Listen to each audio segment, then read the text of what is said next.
Buenos días, amigos y amigas.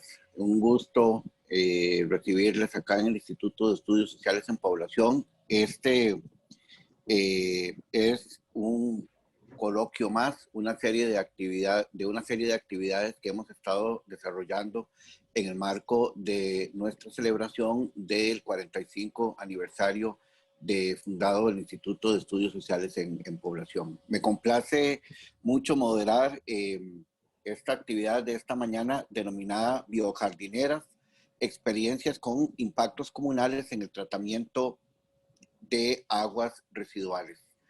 Este tema, al igual que todos los temas que trabaja el Instituto de Estudios Sociales en Población de la Universidad Nacional, es un tema central en la relación entre la institucionalidad pública, entre la institucionalidad de las universidades de educación, de las universidades públicas, de las instituciones de educación superior de nuestro país, Costa Rica, y su relación con las comunidades.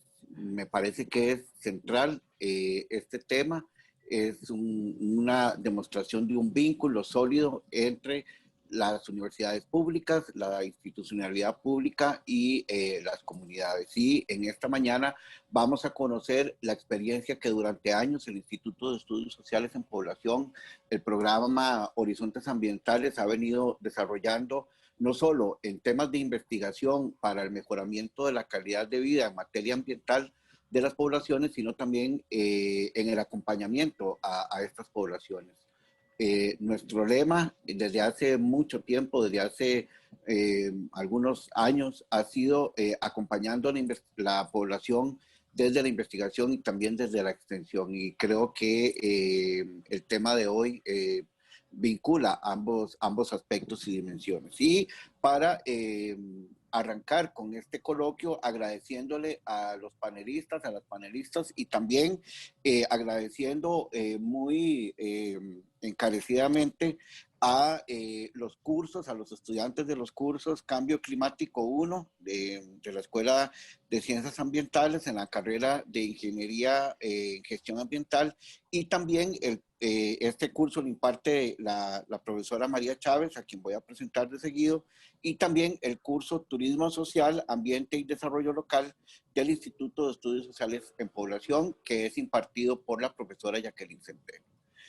Saludando en primer término a nuestra directora de nuestro instituto, la máster Nelly López, a quien luego le cederé la palabra para que haga la presentación respectiva. En realidad, quisiera presentarla en estos momentos para que haga su presentación esta mañana. Nelly, buenos días, bienvenida. Buenos días a todos. Es un honor estar nuevamente en otro de nuestros coloquios y nuestras actividades de divulgación del quehacer del instituto. En este caso, que estamos en esta actividad sobre las biojardineras, experiencias con impactos comunales en el tratamiento de aguas residuales, no puedo dejar de mencionar la historia que el instituto ha tenido en la incorporación de la temática ambiental. Si bien es cierto, la compañera María de los Ángeles Carrillo en la década de los 80 inició con un proyecto de educación ambiental y en los años 90 se empezó a introducir con temas acerca del ordenamiento territorial y ambiente, no es sino hasta el 2000 que arrancan diferentes proyectos ya con un nombre específico de lo que era saber ambiental. Se trató de incorporar desde un instituto que tradicionalmente se había dedicado a las variables sociales y demográficas, incorporar una variable que era importante y que en aquellas décadas apenas se hablaba de que esto era parte de esa vivencia social. Justamente es a partir de los años de este nuevo siglo, del 2000 para acá, que se logró empezar con esa consolidación de la temática ambiental en el instituto. Para el 2008 la temática había sido ya algo que se asentaba en las simientes del Instituto de Estudios Sociales en Población. Eso significó empezar a proyectar y se da el inicio del programa Horizontes Ambientales, Innovación y Cambio.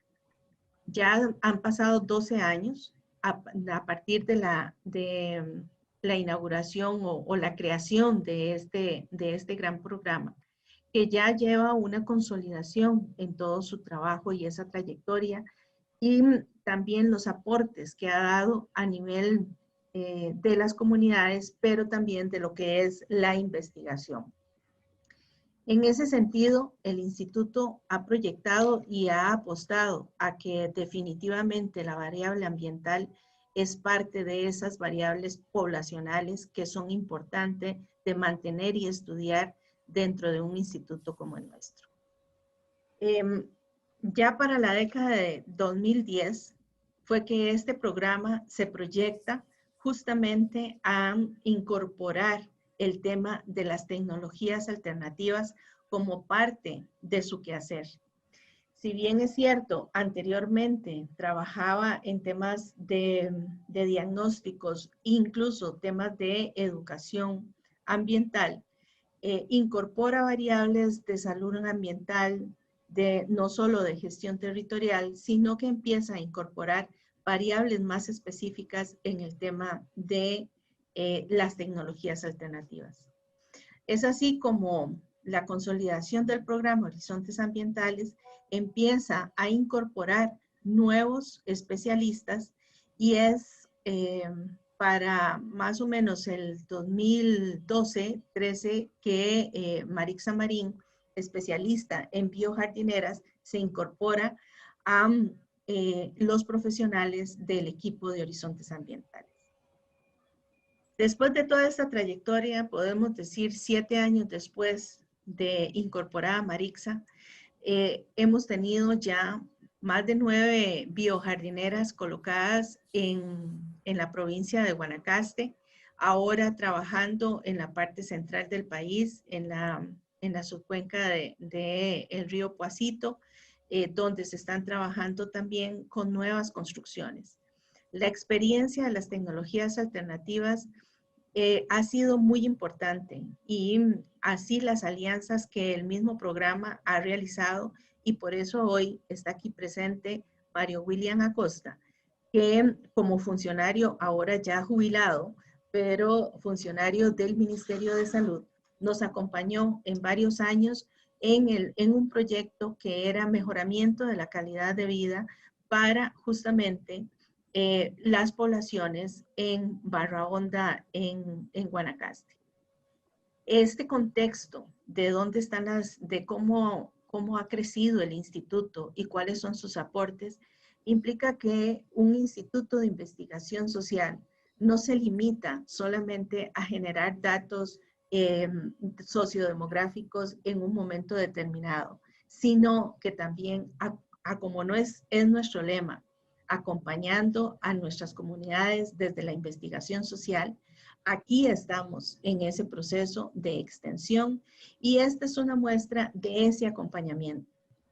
Una muestra de alianza con el Ministerio de Salud, como es con muchas de las otras instituciones a nivel nacional e internacional.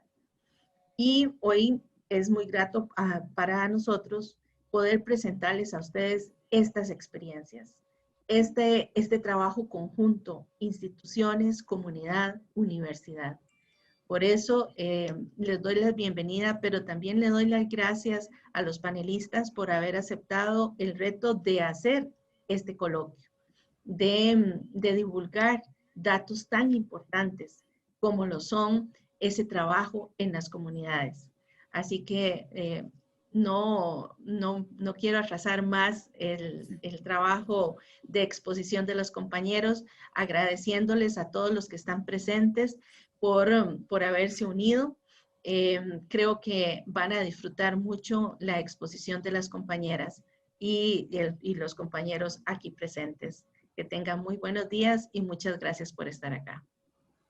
Buenos días. Hemos escuchado las palabras de la máster Nelly López, directora del Instituto de Estudios Sociales en Población.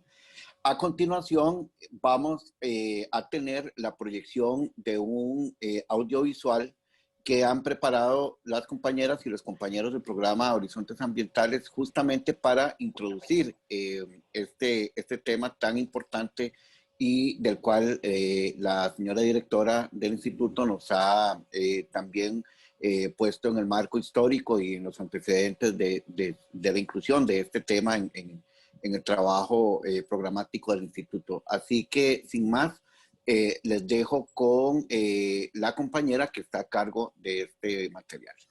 Adelante.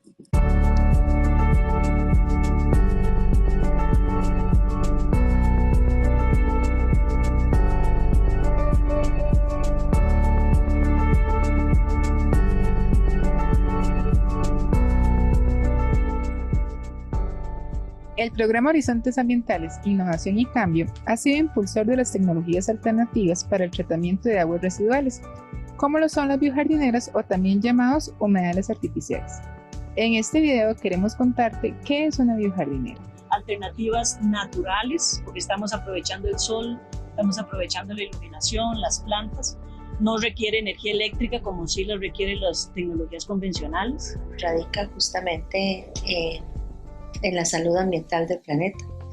Y en este caso para Costa Rica, que uno de los problemas más graves es el manejo de las aguas residuales, las biojardineras se convierten en una alternativa viable para la solución de estos problemas. Dado que existen muy pocas plantas de tratamiento de aguas residuales en el país. Sabiendo y conociendo y viviendo en nuestro país que tenemos muchos problemas de saneamiento, incluso hasta la fecha, esto es una alternativa viable para ir mejorando también. Porque primero vamos a solucionar un problema de saneamiento en una vivienda. No hay charcos en los patios, no hay zancudos, no hay olores, disminuye la cantidad de roedores. Vamos a aprovechar el agua, las plantas, las flores. Vamos a aprovechar que estamos poniendo un granito de arena para mejorar el ambiente.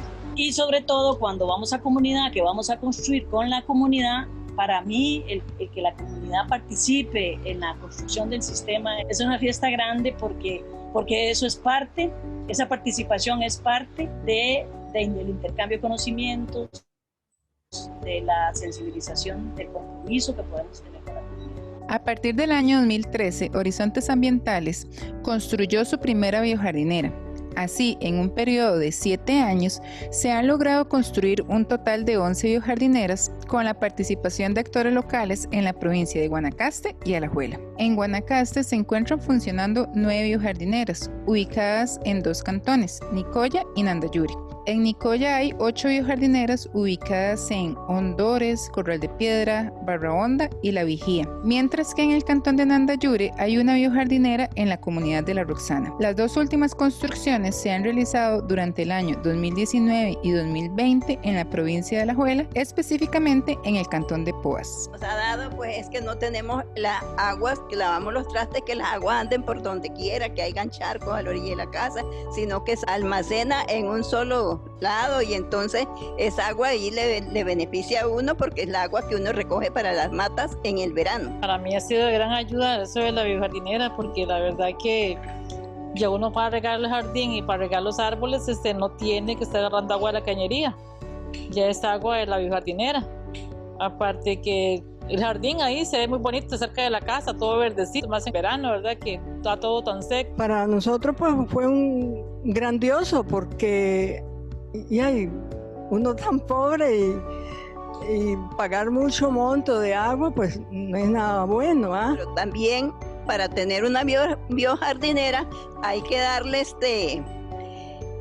trabajo también, no es que solo se va a dejar allí que esté pasando el agua, no, hay que tener trabajo porque hay que mantenimiento, limpiando todo, colaborar también en el aseo, en estar el mantenimiento de eso, porque toda cosa tiene mantenimiento. Si nosotros tenemos mantenimiento, todas las cosas son de mantenimiento. El programa ha compartido esta experiencia con el doctor del agua Juan José Salas, quien nos ha acompañado en una visita a 2 de los sistemas instalados en la provincia de Guanacaste, quien nos habla de nuestros aciertos. Nos centraremos solamente en los aciertos, que son más que los desaciertos, y fundamentalmente muy interesante el tema del reús. Además ha sido muy apreciado por las 2 personas que nos han atendido el hecho de la posibilidad en época seca de poder regar esos jardines y sus pequeños cultivos con el agua que está generando la biojardinera. Y sobre todo nos gusta mucho el tema de lo que es, que en España se ve poco, la participación social. Cómo se toma el proyecto como algo propio, desde el principio hasta el final, y se lleva a cabo. Como se ha observado, las biojardineras son sistemas que permiten el tratamiento de aguas residuales. Esos sistemas son más económicos que los sistemas convencionales, son bien recibidos en comunidades y a través de estos sistemas se logra la belleza escénica y la recirculación de aguas que creíamos de desecho. Por esto es importante que conozcamos un poco más acerca de las biojardineras.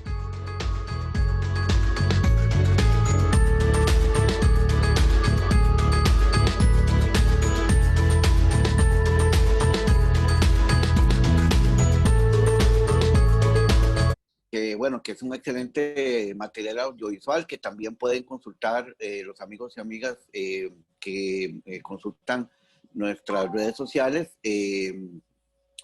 bueno, para que revisen un poco de sus contenidos. Me quedo con la apreciación del señor doctor del agua, el doctor Salas, quien apunta la dimensión de la participación social como una variable importante en las experiencias de formulación y de creación de las biojardineras. Sin más, vamos entonces a empezar con nuestro coloquio en su parte de contenidos y de exposición, y voy a presentar a las personas panelistas de este coloquio esta mañana. Tenemos a nuestra compañera, la máster María Chávez Villalobos, quien es química industrial de profesión, es costarricense, es máster en gestión y estudios ambientales de la Universidad Nacional de Costa Rica y egresada del programa Fundamentos de Tratamiento de Aguas Residuales del Tecnológico de Monterrey en México. Ha trabajado en temáticas como gestión integral del recurso hídrico, fortalecimiento de las capacidades enlazadas, diagnóstico del estado de las aguas de consumo humano en Costa Rica, así como la determinación de la calidad de aire en el gran área metropolitana de Costa Rica y sus afectaciones directas a la salud de la población. En esta última área justamente desarrolló una investigación sobre la concentración de hidrocarburos aromáticos policíclicos compuestos con alta actividad carcinogénica que se encuentra en el aire que respiramos. Determinó las concentraciones existentes desde Alajuela hasta Cartago. Bueno, actualmente es investigadora del Instituto de Estudios Sociales en Población, del programa Horizontes Ambientales e Innovación y Cambio, y es docente de la Escuela de Ciencias Ambientales. Tenemos también a la licenciada Maritza Marín Araya. Ella es ingeniera industrial de profesión, costarricense, máster en Ingeniería del Agua de la Universidad de Sevilla, España, licenciada en Ingeniería Industrial de la Universidad Fidelitas, diplomado en Aprovechamiento de Agua de Lluvia para Consumo Humano del Sidecalli en México. Cuenta con más de 20 años de experiencia en el desarrollo de proyectos de residuos sólidos en Costa Rica y Centroamérica y 13 años de experiencia en el desarrollo de proyectos de investigación e implementación de sistemas de tratamiento de aguas residuales en Costa Rica y Centroamérica. Es consultora de proyectos de agua y saneamiento financiados por el segundo canje de deuda, el Fondo de Adaptación, Banco Interamericano de Desarrollo, el Fondo GEF del Departamento de Estado de los Estados Unidos. También bueno, entre otros proyectos. Es asesora en investigación y en el curso de salud pública a estudiantes de la Universidad del Sur de Florida por parte del Instituto Monteverde. Es académica del curso virtual Fortalecimiento de las capacidades en el desarrollo de tecnologías alternativas de abastecimiento de agua potable y saneamiento para Centroamérica, coordinado por la Universidad Nacional de Costa Rica, el Centro de Recursos Hídricos para Centroamérica y el Caribe, Hidrosec, financiado por COSUDE. Es investigadora académica de la Universidad Nacional, en el Instituto de Estudios Sociales en Población, también en el programa Horizontes Ambientales. Y tenemos a nuestra persona invitada de hoy a este coloquio y al instituto, y como lo ha mencionado la señora directora del instituto, tenemos con nosotros y nosotros al doctor Mario William Acosta Cortés. Es salubrista originario de Nicoya, coordinador del proyecto Encuentro Mundial de Zonas Azules del Mundo y, bueno, es profesor universitario. Trabajó por 20 años como coordinador del Comité Cantonal de Emergencia en Nicoya y se formó en la temática de gestión del riesgo en Japón. Coordinó el proyecto Preparados Nicoyanos sobre el terremoto de Nicoya. Trabajó por muchos años en el Ministerio de Salud en el proceso de planificación estratégica, donde fue promotor del proyecto de biojardineras en conjunto con la Universidad Nacional. Es miembro activo del Comité Cantonal de Coordinación Interinstitucional en representación de la sociedad civil y participa de la Comisión Ambiental y de la Comisión de Zonas Azules. Sin más, quisiera entonces darle la palabra a nuestras compañeras María y Maritza para que desarrollen sus ponencias durante los próximos 30 minutos. Muchas gracias. María. Muchas gracias, Guillermo. Vamos a proyectar por acá un material que también preparamos con mucho cariño para que podamos como entender un poco más de estas experiencias que hemos vivido y desarrollado en el programa Horizontes Ambientales. Y para eso, bueno, Maritza y yo vamos a contarles un poquitito acerca de estas experiencias. Lo primero que tenemos que pensar es por qué es necesario un sistema de tratamiento alternativo, ¿verdad? Y no convencional como lo hemos venido trabajando durante muchísimos años. Los antecedentes nos dicen que en la región de Latinoamérica y el Caribe se encuentra el 33% del agua disponible a nivel mundial. Vean qué responsabilidad tenemos, ¿verdad? El 33% es un número bastante alto, estamos hablando que es una tercera parte y que la tenemos en la zona de Latinoamérica y el Caribe. Estas zonas se han determinado según la UNESCO como las zonas de mayor disponibilidad hídrica, por decirlo de alguna manera, unida en el planeta.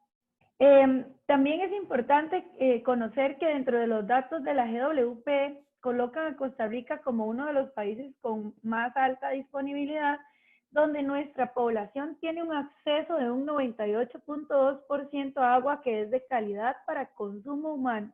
No podemos decir que es de calidad potable, hay una diferencia en esto y es importante recordarla.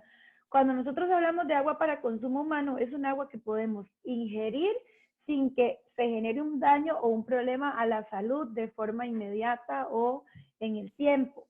Sin embargo, para que el agua sea potable como tal, para que podamos cumplir con ese concepto, tendríamos que cumplir con el 100% de lo que pide la normativa nacional en agua potable.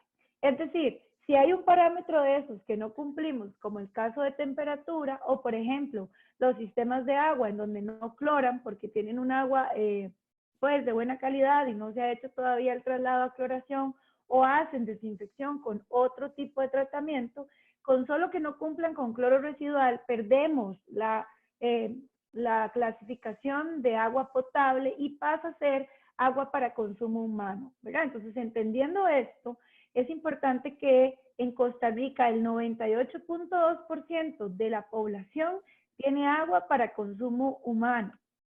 Otros países de la región que tienen una alta disponibilidad son Panamá, Nicaragua y Belice, ¿verdad? Eso también se suma como parte de estos antecedentes importantes, porque por supuesto si tenemos el recurso hídrico disponible, vamos a darle un uso a ese recurso hídrico que se va a generar en un residuo o en problema que necesitamos tratar, ¿verdad?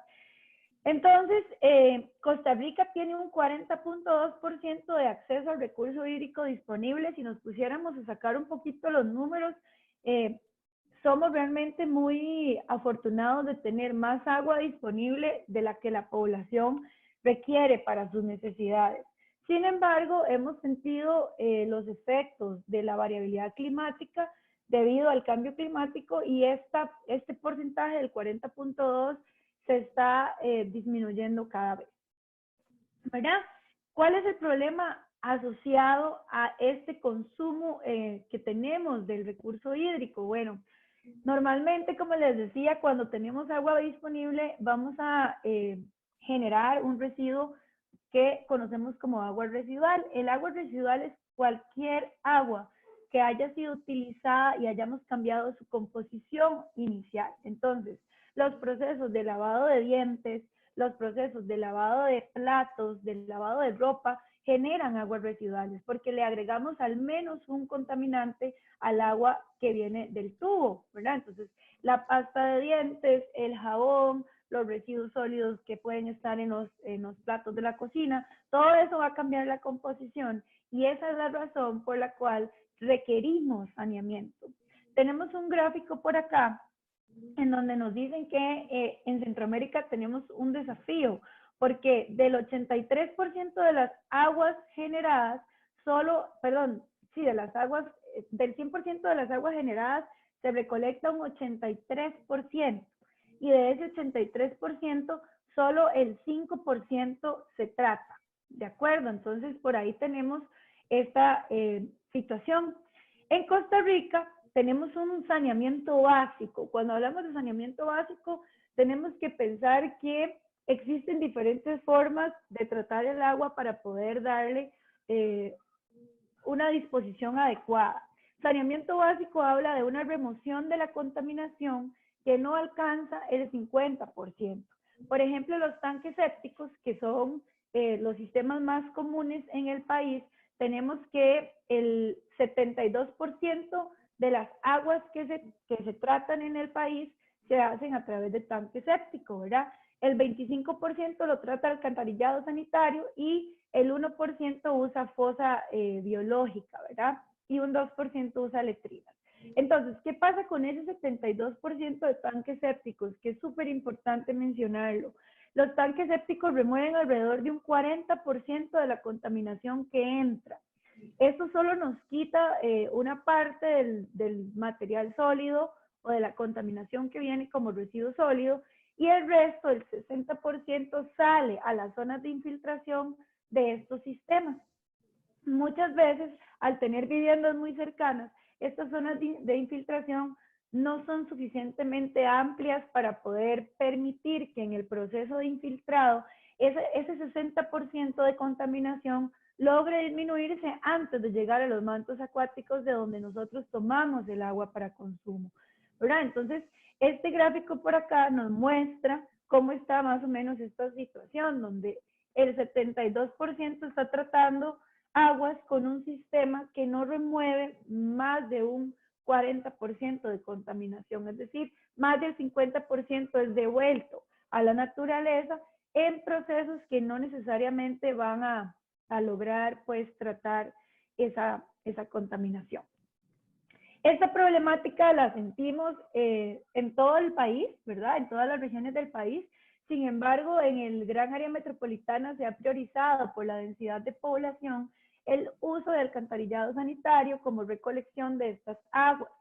Pero en las zonas rurales tenemos un problema real de saneamiento, porque en estas regiones pues todavía no hay una inversión por parte del Estado para la construcción de unos alcantarillados sanitarios. Entonces, las personas que viven en las zonas rurales trabajan con tanques sépticos que muchas veces no logran tener el mantenimiento adecuado y todas las aguas jabonosas normalmente van a los jardines, tal como se mostraba en el video, ¿verdad? Esto puede ser un banco de vectores como el dengue, el Zika, el chikungunya, porque son depósitos de agua que no tiene movimiento, que es prácticamente estancada, y es lo que estos vectores necesitan para poder reproducirse. Específicamente se decidió trabajar con la península de Nicoya, donde teníamos estos problemas, y además había una afectación específica a una cuenca que estaba cerca de estas casas y que también estaba recibiendo parte de estas aguas y estaba siendo impactado, que es el río Morote. Por esa razón se trató de buscar una solución a esta problemática a través de un tratamiento no convencional, como también se mencionaba en el video, que pueda ser de fácil acceso, que no tenga un alto costo, que los procesos de mantenimiento sean más amigables, ¿verdad? Y además, como bien lo señalaba Guillermo y como lo señalaba Juan José, que tuviera como punto estratégico, que en eso va a entrar mi compañera Maritza, la participación social, porque de esta manera logramos involucrar a las familias en la solución de una manera colectiva, en donde se generaba una fiesta, como bien Maritza lo señala, ¿verdad?, en el video, y de lo que ahora les va a hablar mi compañera. Mari, pasamos a la estrategia. Sí, la estrategia del proyecto se enmarca en tres puntos esenciales. La articulación interinstitucional, o sea, la participación, obviamente, de la institución que desarrolla el proyecto, que es la universidad, la participación de entidades gubernamentales, ¿verdad?, como son Ministerio de Salud, AIA,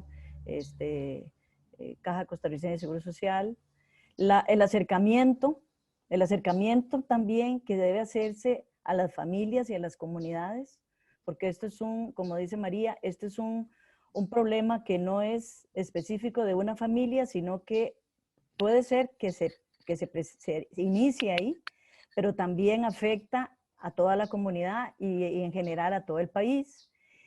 Y el otro tema de la estrategia es la mejora en la salud y en el ambiente. Con base en estos tres elementos es que el proyecto se inicia, se empieza a desarrollar en estas comunidades. Como parte de la metodología, el proyecto contempla 3 etapas. Esas 3 etapas se dividen en la organización y sensibilización de comunidades, de funcionarios, la autoconstrucción de las biojardineras y, obviamente, el proceso de seguimiento y monitoreo, etapa muy importante que incluso lo menciona doña Uga en el video. Iniciando con la organización y sensibilización, iniciamos con la conformación de un equipo interinstitucional. Para eso, previamente al inicio del proyecto, se habían realizado diferentes reuniones con el Ministerio de Salud y ahí para conocer en cuáles comunidades también consideraban ellos, o sea, cuáles comunidades podríamos también involucrar en este proyecto.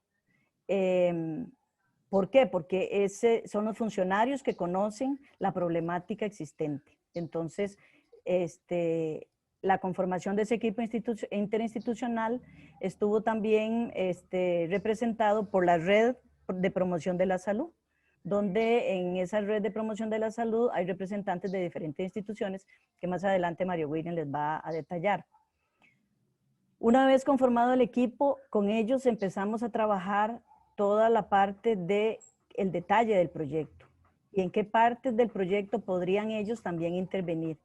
Y en qué parte del proyecto también ellos podrían participar, porque la autoconstrucción no es solamente la comunidad, sino es en la comunidad, es la universidad, es las asociaciones de desarrollo y los funcionarios institucionales, y la empresa privada también, ¿verdad? A partir de ahí empezamos con capacitaciones, ¿verdad?, al equipo de la red, capacitaciones en temas relacionados con lo que íbamos a hacer, empezando con una sensibilización. Por ejemplo, el tema de ecosaneamiento fue un tema que se desarrolló muy intensamente, pensando en que se necesitaba un enfoque integral. Y el ecosaneamiento precisamente eso es lo que hace, es un enfoque integral, donde no solamente se incluyen las aguas residuales, sino que también es el saneamiento en general, y tomando el saneamiento en general como aguas residuales y residuos sólidos. Entonces, a partir de ahí, trabajamos en la capacitación de funcionarios para que conocieran ese enfoque integral. También otro aspecto importante fue el trabajar con la comunidad, con el grupo, un grupo como contraparte en la comunidad, que es el grupo que nos iba a ayudar a potenciar y a permitir de que la comunidad pudiera participar. Nosotros una comunidad es como llegar a una casa, o sea, uno llega a una casa, se presenta, comparte con todos, ¿verdad? Pero es la familia, y la familia viéndola como la comunidad, la que puede decirle al otro, al vecino, sí nos puede interesar este proyecto por estos y estos motivos. Entonces, desde un inicio, la identificación con un grupo contraparte es muy importante para que nos ayuden a insertarnos en la comunidad y poder ganar la confianza de la comunidad también. También la participación de los funcionarios, por ejemplo, aquí vemos algunos funcionarios y también representantes de la comunidad, en donde ya iniciamos con esa participación.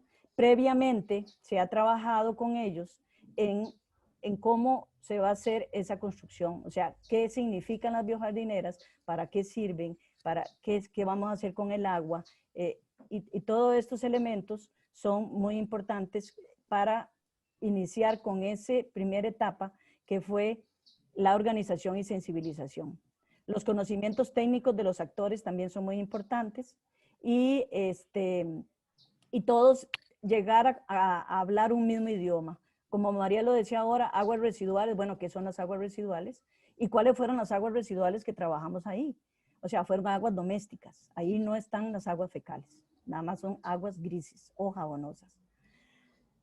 Previo a la autoconstrucción, les mencionaba, viene todo el proceso de capacitación en campo, ¿verdad? Y también en reuniones, en intercambio de experiencias con otros proyectos demostrativos que hay en la zona, para que pudieran intercambiarse esa información que implicaba tener un sistema. No es tener una tecnología en el patio y hasta ahí, sino qué responsabilidad y qué compromiso trae el tener un sistema de estos. Entonces, se hicieron intercambios de experiencias muy importantes, y a partir de ahí, entonces ya empezamos con la autoconstrucción. Y en el punto de autoconstrucción, entonces, se inició todo un aprendizaje de esa construcción, no solamente con las personas que participaban en las capacitaciones de la comunidad, sino también con sus familias, con los funcionarios de la red y con los funcionarios de salud. Hicimos visitas en viviendas para conocer cuál era la higiene en las viviendas. Aspecto muy importante que hay que tomar mucho en cuenta. ¿Cuál es la higiene? ¿Cómo están esos patios? Uno puede entrar a una casa y encontrar la sala muy limpia. Vaya al servicio sanitario y se da una idea. Vaya al patio y se da otra idea. Entonces, la higiene fue un tema muy importante que se trató en las capacitaciones. Y entonces es muy importante que la familia participe, porque eso hace también que dentro de la familia se distribuyan roles para ese mantenimiento. A partir de ahí, lo que estamos viendo ahorita es dos sistemas que se construyeron en una de las viviendas de Barra Honda. Esa excavación fue hecha con la misma mano de obra de la comunidad, la misma mano de obra de los funcionarios gubernamentales que participaron, la universidad a través de sus estudiantes también, que fueron estudiantes que participaron muy activamente, y se empezó la fiesta que yo mencionaba anteriormente, la fiesta que se hicieron grupos, algunos grupos se dijeron, no, nosotros no vamos a ir a jalar piedra por X, Y, Z aspectos de salud, pero podemos cocinar y podemos hacer el almuerzo y podemos hacer el refrigerio y podemos encargarnos de esas cosas. Ok, muy bien, esa es una forma. Otros dijeron, yo me encargo de lavar la piedra. otros dijeron yo me encargo de trasladar piedra y otros dijeron yo coloco la piedra, porque la piedra no se tira, la piedra se coloca. Entonces, hicimos grupos, se trabajó con un sistema ¿cómo se llama?, de afiches, de todo el proceso de construcción, porque previamente se había hecho toda una capacitación de cómo construir el sistema, pero también se hicieron afiches donde iba todo el proceso y a partir de ahí el que tenía dudas podía ir a ver qué seguía del proceso. Aquí podemos ver, por ejemplo, diferentes funcionarios de instituciones donde tienen diferentes especialidades. Por ejemplo, hay especialidad en enfermería, hay especialidad en trabajo social, hay representantes del AIA, del Ministerio de Salud, de la Caja Costarricense de Seguro Social, que participaron en la construcción. Entonces podemos, por ejemplo, Mario William, ahí está bien empoderado con el palín, haciendo las excavaciones para los pretratamientos que se tenían que colocar. Y aquí ya estamos ya más avanzados en el sentido de que se está, terminando de excavar, terminando de hacer algunos ajustes, ¿verdad? Para poder ya empezar con la colocación de la piedra. Ahí, por ejemplo, vemos una chiquita, bueno, esa chiquita participaba con un tarrito y en un tarrito echaba la piedra cuarta y ella nos ayudaba junto con otros niños, porque ahí eran jóvenes, eran adultos mayores, eran personas adultas jóvenes también, que indistintamente, si en su casa se iba a construir un sistema o no, llegaron a participar. Y eso es muy importante porque entonces es toda la comunidad la que sabe lo que hay ahí instalado. Es toda la comunidad la que puede decir, yo sé cómo se construyó eso. Y eso lo que permite es sensibilizar y transmitir el conocimiento a la gente para que conozca bien lo que se está construyendo. Y no llegar y colocar un sistema, una tecnología alternativa en donde no se sabe, como cuando se hizo que se pusieron los sanitarios en Costa Rica, los sanitarios de agua, que nadie sabía cómo se bajaba la palanca. Y entonces vino una serie de problemas. Eso es lo que estamos tratando de profundizar. Y otro de la etapa es el seguimiento y monitoreo, que es muy importante. Entonces, la participación de funcionarios académicos para la elaboración de las guías de monitoreo, eso se hizo en conjunto, y eso también ya hecho se validó con el grupo de la comunidad, con el grupo contraparte. Y se hizo una práctica con ellos, o sea, se les dejaba tareas, bueno, vayan y evalúen y vea cómo están dando los resultados ahí, quiénes necesitan reforzar algunos términos, reforzar algunas prácticas para el mantenimiento del sistema.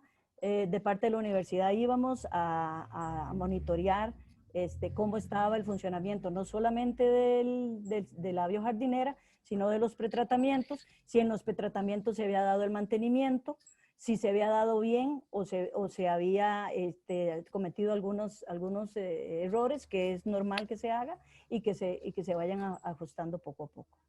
Aquí tenemos, bueno, estamos chequeando una de las biojardineras con el tanque de pretratamiento.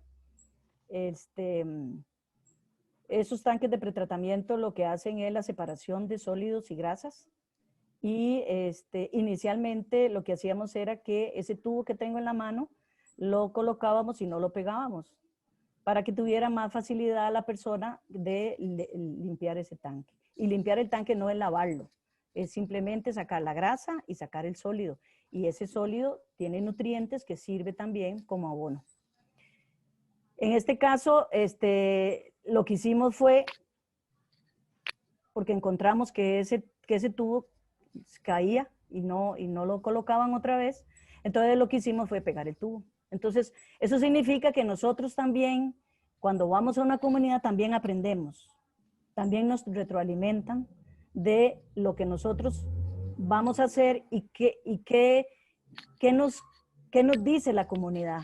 Por ejemplo, en una trampa de grasa, en esta comunidad, un adulto mayor nos inventó un sistema de canasta de sedazo para que en esa canasta se colocara en la trampa de grasa y fuera más fácil el mantenimiento de esa trampa de grasa. Y eso lo aprendimos de una persona en la comunidad. Entonces, ahí hay un intercambio de conocimiento entre ambos.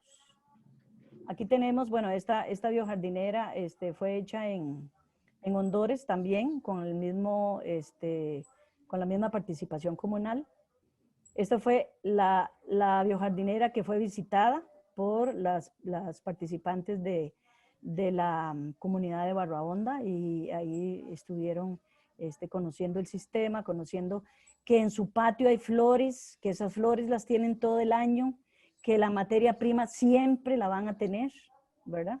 Aunque sea en verano, siempre van a tener esa materia prima, siempre van a tener flores en verano, en esa zona tan seca.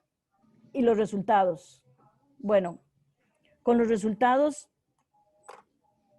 como les decía antes, son flores que tenemos, y no solamente son las flores, ahí llegan también muchos pajaritos, mariposas también. Mariposas. Y algo muy importante también, bueno, esas flores sirven incluso para adornar la casa o alguna fiesta que haya en la comunidad. Pero hay un punto también muy importante, que es la reutilización del agua. Nosotros iniciamos un proceso de buscar de las familias que tenían ya instaladas las biojardineras, cuánto del consumo de agua había disminuido. ¿Por qué? Porque se están usando esas aguas para riego, sobre todo en verano. Y ya no se van a utilizar las aguas del acueducto o las aguas que les brinda la IA, sino que tienen aguas ahí, y son aguas que tienen nutrientes también y que pueden servir para riego, como lo decían las compañeras en el video. Y puede servir para muchos usos, incluso hasta para el servicio sanitario, en algunos casos cuando se les va el agua. Obviamente eso va acompañado de exámenes de laboratorio y toda la recomendación que la universidad pueda brindar, en el sentido de que en dónde no se pueden usar esas aguas o qué tratamientos deben de tener esas aguas para ser usadas en determinadas actividades. Esta biojardinera tiene cesarán porque está iniciando el proceso de las plantas. O sea, ustedes saben que la biojardinera está compuesta por varios elementos. Es piedra de diferente tamaño, es plantas de diferentes, o sea, son plantas que crecen en agua, diferentes tipos, exactamente. Y cuando empieza el sistema, ellas necesitan adaptarse, así como necesitan adaptarse los microorganismos que están dentro del sistema. Entonces hay que dar unos meses de tiempo. Entonces podría ser que al principio huela un poco el agua, o huela cuando se acerca a la biojardinera, pero debemos de darle tiempo a las plantas para que por sus raíces y el proceso de fotosíntesis inyecten oxígeno, y con esto le damos una calidad de vida a esos microorganismos que están ahí para que empiecen a trabajar para lo que fueron creados y para el aporte que tienen que dar ahí. Por la temperatura, por la luz, por todo el proceso de fotosíntesis, las plantas tienen también su rol. Entonces, ese sarán que colocamos ahí fue porque el sol ahí es muy intenso, y entonces el sarán baja un poco el calor. Entonces eso iba a ayudar a que las plantas pudieran estar en mejores condiciones. Alguna gente lo deja porque dice que le gusta así, pero no necesariamente tenía que estar una vez que ya las plantas están listas. Y finalmente, yo quisiera como comentar que en la participación comunal, con esta metodología, vamos a garantizar o promover la sostenibilidad de los sistemas, vamos a involucrar a la población en la toma de decisiones, la identificación de problemas y necesidades por las mismas personas que habitan en la comunidad y en la familia, el compromiso de las familias con sus familias y con la comunidad y con el país, ¿verdad? El conocimiento en aprender haciendo y también por los intercambios que se hacen y también por el conocimiento del ciclo del agua y del saneamiento. Nosotros tenemos que aprender de que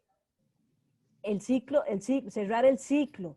O sea, si usamos agüita limpia, devolvámosla más limpia o menos sucia. Reusémosla. No estamos en este momento, en ningún momento estábamos para desperdiciar el agua. Entonces, y sobre todo, ahora que en mayo se aprobó en Costa Rica el derecho humano al agua y al saneamiento. Entonces, eso significa que nos compromete más a trabajar más con las comunidades, y no solamente son con comunidades rurales, las comunidades urbanas, los que vivimos en la zona urbana tenemos una gran responsabilidad. Ignoramos de dónde viene el agüita que a mí me llega en el tubo a mi casa. Desconozco la cuenca que me da esa agua, pero sí le damos la responsabilidad a la gente que vive alrededor de la cuenca para que reforeste.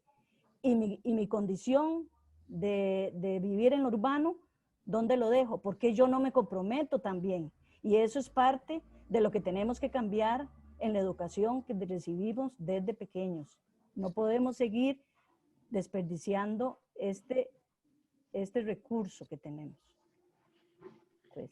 Gracias. Además de lo que Mari menciona, a mí me gustaría señalar dos cosas. El tema de que como la comunidad participa en la construcción, recuerden que la universidad tiene proyectos por tiempo, ¿verdad? Entonces, lastimosamente, nosotros tenemos un proyecto de 3 años y no podemos quedarnos 10 años acompañando una comunidad, ¿verdad? Entonces, ¿qué ganamos a la hora de que la comunidad participe en el proceso? Que cualquier cosa que necesite un mantenimiento, que haya una obstrucción, que pasó algo y que el agua se está saliendo por algún lado, la comunidad o los dueños de las biojardineras van a saber qué hacer, porque fueron parte de esta construcción, ¿verdad? Y no necesariamente, que para mí es una de las cosas que deberíamos fomentar dentro de la universidad, y es lograr esa autonomía comunitaria en el manejo de estas alternativas o de todos estos insumos que la universidad lleva, y no que cuando la universidad se vaya o las instituciones se vayan, el proyecto caiga o se detenga, ¿verdad? Porque al final tiene mucho que ver con la manera en la que la universidad o las instituciones llevan las iniciativas a la comunidad y los hacen parte, ¿verdad? Entonces eso me parece que es muy importante de señalar. Y esta es la presentación que nosotros traíamos para ustedes. Ahorita voy a dejar de compartir porque nos va a comentar don Mario la otra parte o el otro punto de vista, ¿verdad? Desde las instituciones y desde la promoción de la iniciativa como tal en Nicoya. Nada más que voy a dejar de compartir un momentito. Don Mario me avisaba que parece como que tiene un problemita con el audio, con el micrófono, ¿no? Ok, en lo que se resuelve este problema técnico con don Mario, quisiera saludar esta mañana al señor vicerrector de Extensión, el doctor Martín Parada Gómez, que nos está acompañando esta mañana. Ya ha sido acompañante de nuestros espacios y de nuestros coloquios durante estas jornadas de celebración del 45 aniversario. Martín, bienvenido. Espero que este tema le esté resultando interesante. Creo que sí, por las conversaciones que hemos estado teniendo por acá. Y bueno, ya pudimos solucionar el inconveniente con don Mario. Creo que sí. Aquí ahí está. ¿Me escuchan? Ahí está. Clarito y fuerte, don Mario. Ok, perfecto. Gracias. Adelante. Nada más para poner la presentación de don Mario. Bueno, muchas gracias. Muy buen día. Realmente es un placer poder compartir con todos ustedes y agradecerle al Instituto, al IDESPO y a la Universidad Nacional por este espacio para compartir estas lindas y sanas experiencias que se ha podido obtener durante unos años con el proyecto de biojardineras. Realmente estas son alternativas muy importantes. Quise iniciar y compartir con este concepto de desarrollo social, porque cuando uno estuvo compenetrado dentro del proceso de desarrollo de lo que fueron las biojardineras, si usted hila cada una de las palabras de este concepto, dice la evolución, mejoramiento en las condiciones de vida de individuos de una sociedad. Pero vamos más allá, donde dice las relaciones que individuos mantienen entre sí, con grupos y con instituciones. Y realmente, si ustedes ven el proceso de biojardineras en Barra Honda, realmente eso nos enseñó. Entonces quería que retomáramos ese concepto y que precisamente cuando hablamos de desarrollo social tenemos que pensar en esos elementos. Antes de hacer todo el desarrollo que se dieron de la construcción de las biojardineras, y también quiero mencionarlo acá porque creo que es válido, un profesor de la universidad de la Universidad Nacional, el señor Carlos Cruz, él me invitó inicialmente a conocer la primer biojardinera, que fue la biojardinera en Hondores. Y realmente de ahí nos surgió ese gusanito en el Ministerio de Salud y conocimos cómo funcionaba y vimos el empoderamiento de esa familia. Eso nos generó a nosotros a nivel, digo nosotros, a nivel institucional. Entonces, en Nicoya institucionalmente funciona una red, que es la Red de Promoción de la Salud, que está integrada por muchas instituciones, que ahora doña Marisa lo mencionó. Entonces, luego también empezamos a trabajar con una red de adultos mayores que existe en Nicoya. En Nicoya hay una red de adultos mayores que hay un grupo de aproximadamente, hay una organización de 24 grupos de adultos mayores. Entonces vimos que en Barra Honda existía ese grupo de adultos mayores y queríamos que esos grupos fueran un poco más dinamizados. Entonces de ahí partimos. Ese fue un elemento también muy importante. Entonces, el proyecto se inicia en Barra Honda y en San Joaquín, pero aquí hay una diferencia importante. Barra Honda, un trabajo comunal, una colectividad caminando, una colectividad trabajando, un trabajo en equipo, y por el otro lado, una familia empoderada en San Joaquín, que fue el otro paso. Entonces, pongo esta transparencia acá donde hablamos de Barra Honda, porque fue un elemento importante. O sea, hay un grupo de adultos mayores, muy posesionados, querían trabajar, querían iniciar el proyecto. Entonces, ese grupo nosotros veníamos trabajando con ellos con la red de promoción. Esa red de promoción venía dándole charlas, venía capacitándolos. Entonces, además de eso, eran grupos que estábamos trabajando sobre lo que teníamos que trabajar sobre el proyecto de Encuentro Mundial de Zonas Azules. Si ustedes ven, Barra Honda es una comunidad donde la pirámide poblacional usted la encuentra invertida. ¿Ok?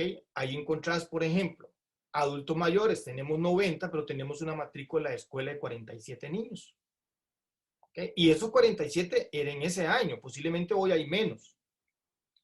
No hay CEN, ¿ok? Pero sí hay grupos organizados, tenemos asociaciones de desarrollo, Levi llega una vez por semana a dar consulta en los puestos de visita periódica. Entonces, ese elemento se tomó en cuenta para trabajar. Y por el otro lado, como les decía, en San Joaquín, una familia, porque allá se hizo una biojardinera con unas familias, con una experiencia ya que existía ahí muy posicionada. Dentro del mismo diagnóstico, también nos dimos a la tarea para poder justificar técnicamente ese desarrollo y llegar a las comunidades con datos. Retomamos, por ejemplo, del 2013 y el 2014, las denuncias que ingresaron al Ministerio de Salud por problemas de saneamientos. Y si ustedes ven, aquí tomamos, por ejemplo, las denuncias de quemas de residuos sólidos, de aguas residuales. Básicamente, en el 2013 entraron 515 denuncias. En el 2014, a la fecha, teníamos 245 denuncias. Estos datos nos sirvieron a nosotros también como una justificante de la importancia de plantear nuevas estrategias, como son las biojardineras. Además, doña Marisa lo mencionaba muy bien ahora. Cuando trabajamos en las capacitaciones que se les dio a la comunidad se le habló de determinantes. O sea, la salud no es solamente llegar a Levi's. Ese es un determinante. le hablamos de los estilos de vida, le hablamos de la situación de salud, de los servicios de salud, del problema ambiental. Esos determinantes realmente, porque el proceso de salud y enfermedad es un proceso muy complejo, pero dentro de la capacitación estos elementos se daban. Aquí, en este punto, lo único que también se rescató para capacitar a la comunidad es donde el peso de la enfermedad y la inversión en salud tiene un componente muy importante, que es estilos de vida y el entorno. Dentro de eso, el 65% tiene un peso de enfermedad. Entonces, quiere decir que muchas de las enfermedades ahí están en ese lado. ¿Ok? Y poco se invierte. Pero trabajamos mucho en la capacitación orientado sobre esas situaciones de salud. ¿Sí? En el 2014, en Nicoya se hizo el ASIS. ASIS es el análisis situacional de salud. Es un diagnóstico de salud que ya teníamos en el 2014 hecho. Y de ese diagnóstico comunal que se hizo con actores sociales, se identificaron 15 problemas. Pero de esos 15 problemas se hizo un trabajo de priorización y utilizamos la técnica del árbol problema. Y esa priorización es lo que nos da lo siguiente. Ok. Por ejemplo, se priorizaron 5 problemas, de los que más puntaje se obtuvo. Si podemos ver, dentro de esos 5 problemas priorizados, páseme la siguiente, María. Utilizamos utilizamos estos criterios de magnitud, de gravedad, vulnerabilidad, ok, importancia política, tendencia, costo y prevenible. Con esos criterios, si ustedes ven dentro de los 5 problemas de mayor puntaje, 4 tiene que ver con problemas ambientales. Gestión inadecuada de residuos, inadecuada calidad del agua y disposición inadecuada de aguas residuales. Entonces, esto fue otro componente importante que nosotros teníamos para poder justificar las nuevas alternativas como las biojardineras. Entonces, se determinó un objetivo del proyecto que es contribuir con el mejoramiento en el tratamiento de aguas residuales de uso doméstico. Y aquí es importante, no es el manejo de aguas negras, sino es agua residual, agua del baño, de la cocina, básicamente. No es de aguas negras, para que no se malinterprete. Y eso doña Maritza lo explicó muy bien. De salud ambiental, del entorno familiar y comunal. Y aquí dentro de este objetivo hay otro elemento, entorno. No es lo mismo dentro de la casa que afuera de la casa. Y en eso se trabajó mucho en las capacitaciones, a través de construcción de manejo participativo de biojardineras. Aquí vemos el empoderamiento comunal para una conciencia ambiental y saludable. Ese fue un elemento importante que se trabajó con los grupos comunales. Y digo los grupos porque estaba el grupo de adultos, pues llegaron los jóvenes, entonces habían varios grupos que se integró, un grupo a nivel comunal ahí en Barrahonda. Ok, pasos importantes del proceso.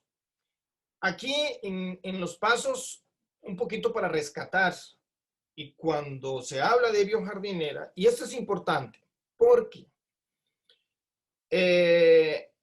cuando se va a hacer un proyecto de biojardinera, de nuevas tecnologías, de nuevas alternativas, es importante partir de las experiencias. Ok, porque hacer una biojardinera, muchos la pueden hacer. Pero el empoderamiento de una comunidad cuando una biojardinera es colectiva o el empoderamiento de una familia cuando es familiar es la base fundamental, como lo decía doña Uga en el video, el mantenimiento. Una biojardinera sin mantenimiento es otro problema más ambiental que usted genera en la comunidad. Entonces, con esos elementos, y aquí es importante mencionarlo. Por ejemplo, que le mencioné anteriormente, partimos de un diagnóstico comunal que es el ASIS, que es el Análisis Situacional de Salud, que ya lo teníamos hecho en el 2014. Esa alianza entre una institución académica como la Universidad Nacional y el Ministerio de Salud, como ente rector de la salud del país, como ente rector en el control y la vigilancia de muchos elementos y normativas ambientales, eso también fue muy impactante. La reunión con la comunidad, ¿ok? Barra Honda, fuimos a mercadear la propuesta, ¿ok? A obtener ese compromiso con un grupo de adultos. O sea, se fue, se les planteó la idea, les pareció muy bien, todos esos elementos se dio. Las capacitaciones, y aquí en capacitaciones, miren, fue todo un éxito. Porque capacitaciones no significa ir a dar una charlita sobre saneamiento ambiental, con una o dos charlas sobre lo que es una biojardinera. No. Las capacitaciones iban muy bien dirigidas, capacitaciones de todo un día, y se logró establecer capacitaciones para instituciones y para la comunidad. ¿Okay? Una capacitación muy participativa, con muchas dinámicas, con muchas actividades y además con trabajo de campo. Eso fue un elemento muy importante. Luego viene ya la ejecución de los sistemas, ¿okay?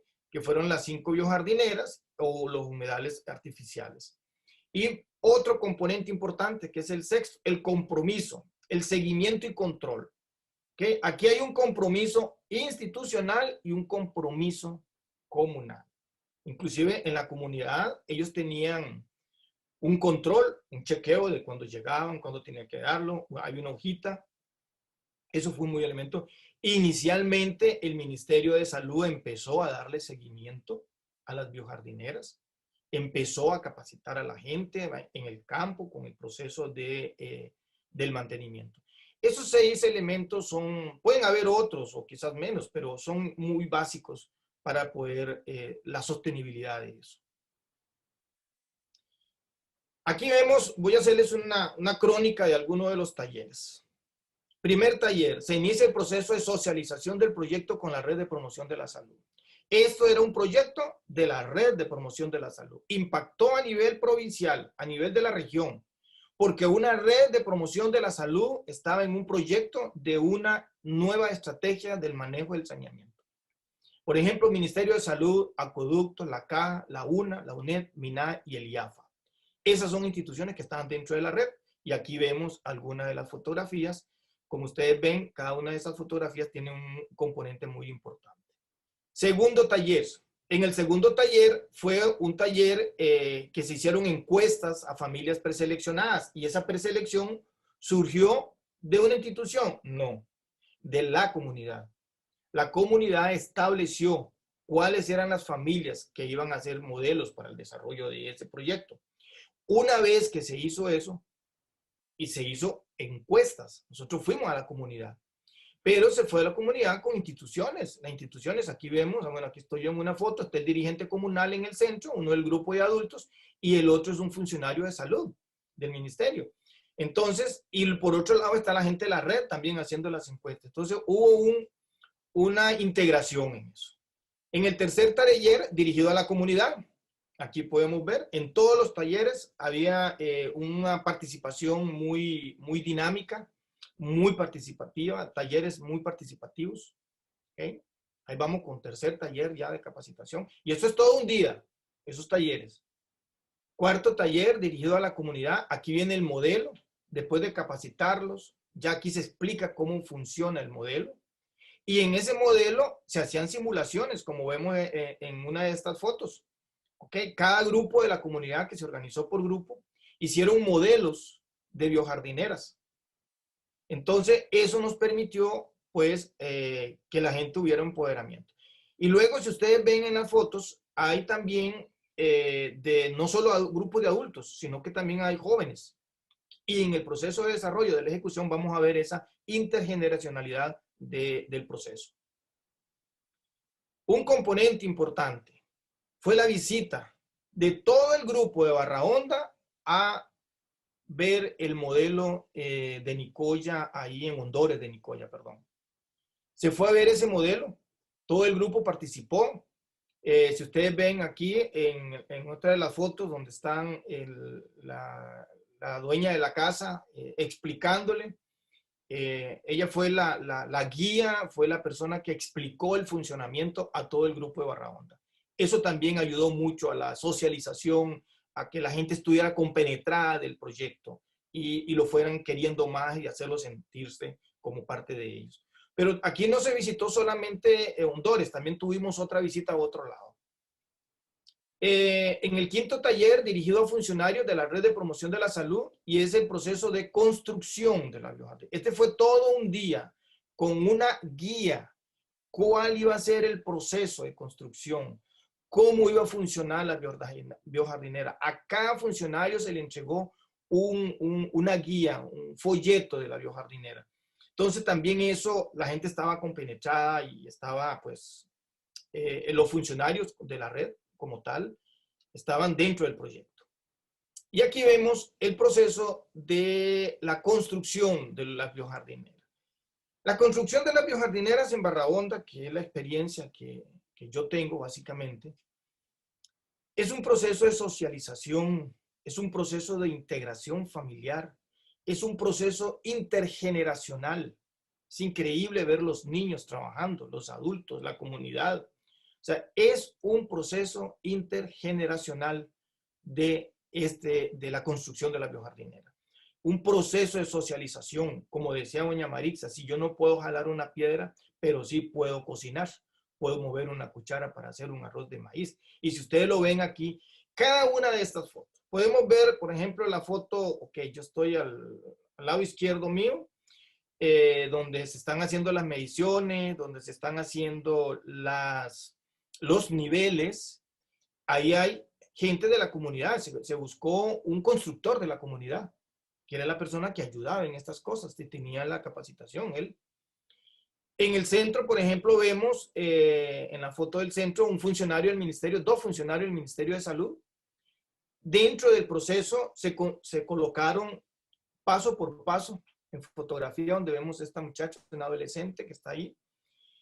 Pero si ustedes ven la foto del lado izquierdo mío, donde vemos esta muchacha de camisa rosada, ella es enfermera. Es una enfermera del área de salud. Y el que está atrás es un funcionario del ministerio. Ahí hubo un juego de roles. O sea, los roles del estar en el área de salud atendiendo pacientes, hoy el rol se cambió directamente a un proyecto comunal de interés comunal. Entonces, ella ayudó en eso. Luego acá, en el de la foto que está en el centro, por ejemplo, doña Marisa también lo mencionó ahora en ese proceso. Y como los huecos a veces eran muy angostos, pero teníamos chiquitos que entraban y sacaban la tierrita con cosas. Entonces eso, lástima que no logramos buscar esa foto, pero el niño entraba al hueco, sacaba la tierra y nos ayudaba en eso, en chiquitos. Entonces esto fue, este muchacho que está con bota ahí, camisa café, es de Minae. Es de Minae. Y a la par están las señoras del grupo de adultos y de la casa donde estábamos construyendo, haciendo una comida colectiva para todos, para todos. Y ahorita vamos a ver la transparencia. Aquí vemos, bueno, aquí vemos en las fotos, por ejemplo, bueno, yo estoy allá haciendo huecos donde se iban a trabajar. Este muchacho que está con el carretillo es un trabajador social que está en la red. En el otro lado vemos otro funcionario del Ministerio de Salud y en la foto de arriba a la hora de almuerzo. ¿Okay? Todos estamos comiendo, comunidad, instituciones, familias, niños. Por eso le digo, es un proceso de socialización institucional, comunal y familiar. Es una integración para un fin común, una integración de varias instituciones, de la comunidad, de las familias, juntas por un proyecto. La construcción de los sistemas permitió un encuentro intergeneracional, como les mencionaba, de un encuentro de familias, de dirigentes de la comunidad, de funcionarios, instituciones públicas, donde inclusive esos funcionarios cambiaron su rol, donde hubo un proceso de acuerdo a las limitaciones, que uno estaba más y empezó a, por ejemplo, la foto del señor que está sentado, él era el que guiaba a un grupo de muchachas adolescentes a hacer los huecos en los tubos. Y ellos se encargaron de ese proceso. ¿La que sigue? Aquí, como les mencionaba, es un trabajo en equipo. Si ustedes ven cada foto habla por sí sola. ese trabajo en equipo, ese trabajo intergeneracional que se dio. Bien, una vez que ya teníamos construidas las biojardineras, teníamos el otro elemento importante que se dio en ese proceso. Es la reutilización del agua, más en tiempos críticos, en tiempos secos. Ahora vimos una biojardinera que doña Marixa presentó con Sarán, es porque el verano estaba bien fuerte, bien duro. Entonces, ideamos colocar una bombita de medio caballo, una bombita sumergible. Aquí vemos a William, compañero de CEMEDEC. Una bomba de medio caballo con una manguera para que las señoras pudieran regar el jardín. Porque también había muchos adultos dentro del proceso y para que ellos no estuvieran agachándose y no estuvieran sacando el agua y no tuvieran esa situación, entonces se colocó esto. Esto es para regar el jardín, pero también se promovió, o sea, se le dio la promoción para la siembra de maíz, porque el agua puede ser reutilizada, pero en regar directamente en la tierra, las raíces, por ejemplo, en pequeños espacios, de tener maíz. ¿Okay? Entonces, en ese sentido iba orientado esto. Se le entregó a cada miembro de ellos, de las biojardineras, una bombita, una extensión y una manguera. Eso nos permitió regar, que ellos pudieran regar. Entonces, señores, un poquito para ya terminar, quiero decirles que la experiencia vivida, las lecciones aprendidas en las biojardineras de Barra Honda y San Joaquín Vigía, son lecciones aprendidas de un trabajo en equipo. La mejor manera de promover conducta saludable es impulsando la acción comunitaria para modificar los determinantes de la salud. Aquí hay unas palabras importantes que dice crear entornos saludables y viviendas azules. En el proyecto se habló de viviendas azules. ¿Y por qué de viviendas azules? Barra Honda era una comunidad donde tenía la pirámide invertida. Habían muchos adultos mayores.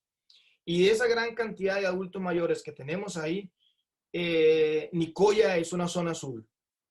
Nicoya hay una gran cantidad de personas que ya han sobrepasado la esperanza de vida.